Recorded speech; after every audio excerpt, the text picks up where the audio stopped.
dan hari ini adalah minggu ke-12 pada jadwal 10 November 2021. Ya, ini saya mulai dari ilustrasi sinyal diskrit ya. Ini kan sinyalnya sudah dijelaskan sebelumnya. Ilustrasi untuk sinyal satu dimensi itu kan kurang lebih seperti ini. Nah, kalau misalkan kita melihat koordinat ini adalah spatial sampling, misalkan pada satu dimensi itu dimaksudkan untuk spasial yang ke arah X. Nah, biasanya ditunjukkan dengan integer n diskritnya. Sedangkan untuk amplitudenya ditunjukkan untuk pada sumbu Y begini. Nah, ini samplingnya pada sumbu X. Tapi seringkali pada pembahasan sinyal kita yang awal itu dominan pada sumbu X sebagai time atau waktu ya. Jadi pada keterangan time, sampling pada time domain begitu ya. Nah, jadi ini pertama ditunjukkan ada kemiripan seperti ini. Jadi kita melihat ada keterangan di sini pada satu dimensi ini yang akan memiliki harga yang bervariasi. Nah, bagaimana ketika kita berhubungan dengan spatial sampling pada area dua dimensi? Artinya kita memiliki dimensi X dan dimensi Y. Jadi kalau misalkan kita lihat secara peta, kalau kalian punya Google Map itu kan pasti punya dimensi, dua dimensi kan, ada ke arah X dan ke arah Y, atau ke arah timur dan ke arah utara misalkan, seperti itu. Nah, di sini kita berhubungan dengan ilustrasi sinyal dua dimensi. Nah, ilustrasi berikutnya di sini ditunjukkan untuk contoh misalkan kita punya area X dan Y dua dimensi. Maka samplingnya kita itu pasti berupa koordinat karena ada koordinat posisi X dan Y. Jadi titik-titik merah ini merupakan nilai atau posisi dari samplingnya.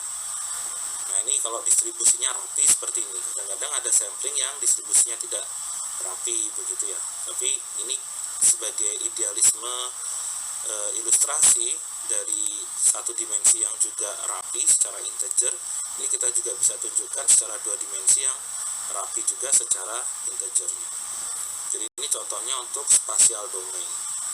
Nah, kalau pada domain atau pada sinyal satu dimensi, amplitudenya itu ditunjukkan dengan ini plot pada sumbu Y atau berupa angka begitu ya. Nah, pada kondisi seperti ini, maka setiap posisi sampling itu nilai amplitudenya ditunjukkan dengan angka pada setiap posisi titik-titik ini. Kalau kita coba ilustrasikan, mungkin bisa dalam bentuk seperti ini misalkan titik-titiknya. Contohnya misalkan kita punya angka, ini ada angka 1, 21, 51 dan seterusnya. Berarti itu kita memiliki sinyal dengan sampling dua dimensi dan memiliki amplitudo berupa angka-angka ini. Nah, biasanya lebih mudah sinyal dua dimensi itu, amplitudo sinyalnya itu ditunjukkan dengan skala warna. Skala warna seperti ini.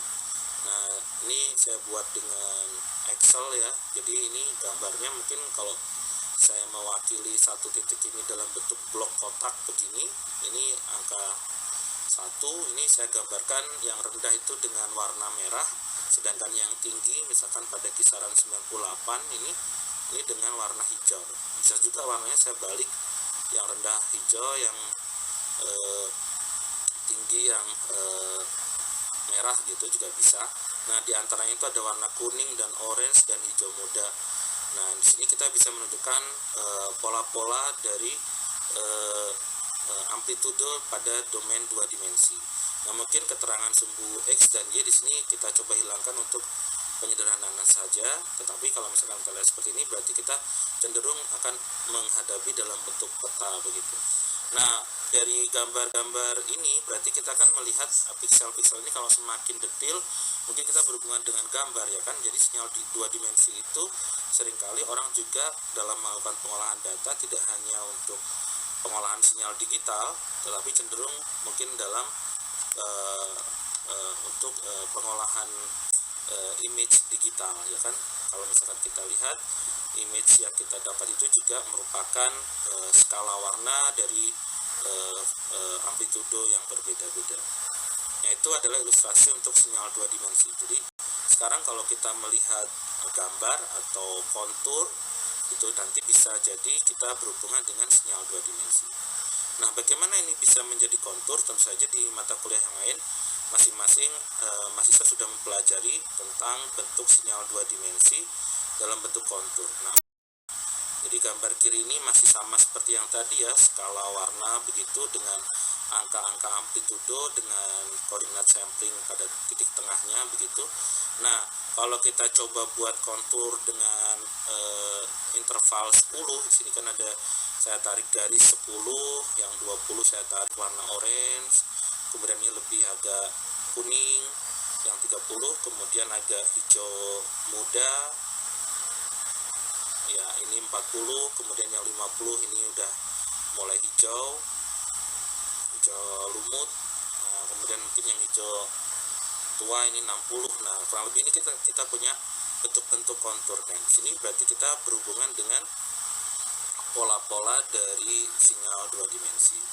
Nah, kita memperkenalkan sinyal 2 dimensi ini secara cepat karena sebelumnya kita sudah membahas sinyal, dan kita akan masuk ke pembahasan selanjutnya yang berhubungan dengan FFT ya.